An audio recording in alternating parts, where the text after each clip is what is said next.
we've talked a little bit about it after Quinn was named the All-Star coach, but what can you say just about what it's been like over, your 4 years with him and how much you've seen him change as a coach and how much you think he really deserves it? The biggest thing with Coach, man, is he's a player's coach. And people say that, and I think a lot of people say that about coaches or whatever. But I think for him, he's I've said this before. He's a great coach, but even better person. I think he relates to his players. He loses. People say they lose yourself in the game. He kind of invests himself and loses himself in each individual player.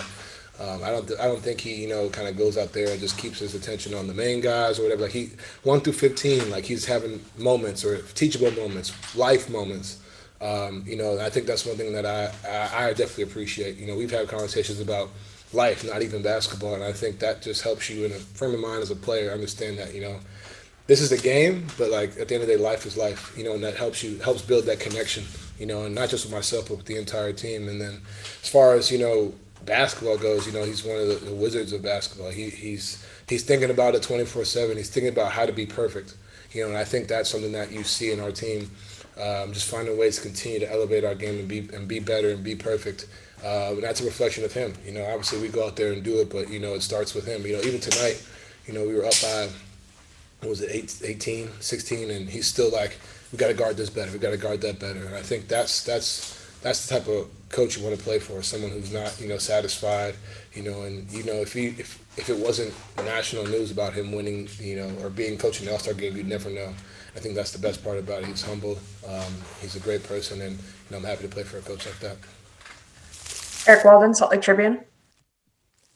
Don, you get 25 of your points in the second half. You guys as a team score 70 after halftime. Quinn said that he thought this was one of your best games of the season just because you continued to kind of find individual moments and take advantage of them. What was kind of the key to getting things so turned around after the break? I think, the biggest thing is just, find out how they guarded me. I had a few lapses, in the first half, a few bad shots, and then kind of saying, okay, this is what I see.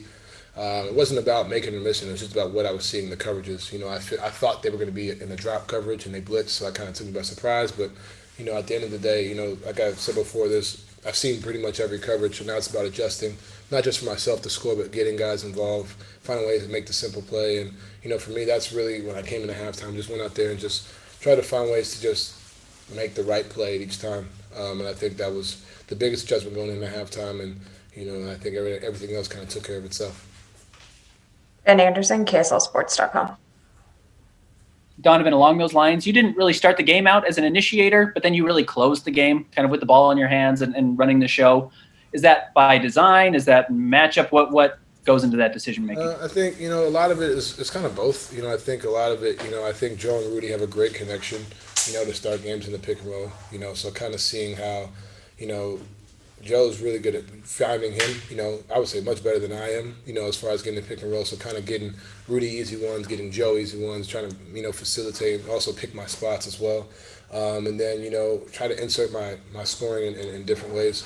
But, as far as playing off the ball, I do the same thing with Mike.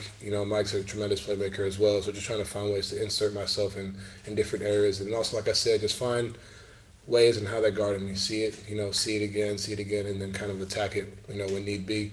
And I think tonight, it was just similar, ways like that. Watching Joe, watching Rudy, getting JC going early. I think he had like 11 or 12 at half. I think that was huge. And then trying to integrate Bojan as well, trying to find ways to get everybody involved, and then kind of go out there and.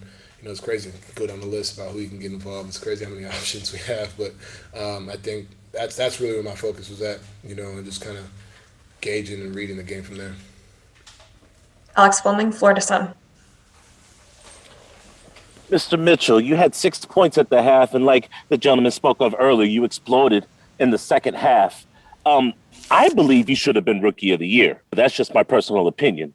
So I guess my question is, how do you push past the criticism when commentators and Shaquille O'Neal have something smart to say, but what your true quality and depth is? Yeah, at the end of the day, I have my own motivation coming into each year. I think personally I prefer to hear negative things than positive. I think there's always room to grow. I think that for me that's just been I've always been the underdog, and always, been overlooked. So this isn't nothing new for me.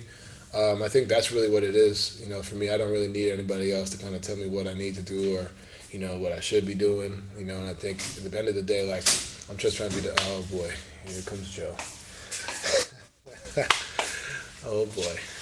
They were asking about, can you repeat your question again so he can hear it? He'll give you a great answer.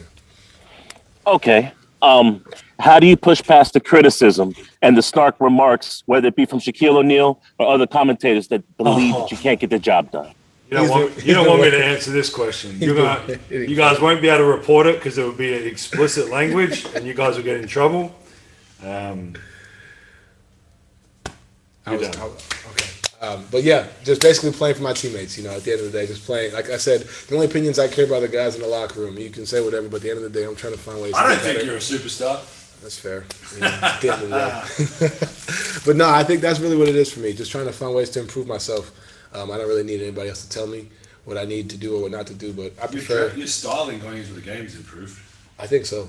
I think I should She's be doing on a great job. League Fits and What's her name? Kellyanne. At Kellyanne. Yeah. That's one thing I'm improving at is the pregame fits. That's what you got, pregame fits. But no, in the real, like, just trying to find ways to better myself each year. I don't really need anybody to tell me what I should or shouldn't do. I understand that's the nature of the game we're in. And that's really it for me. All right. Thank you, Donovan. Appreciate your time.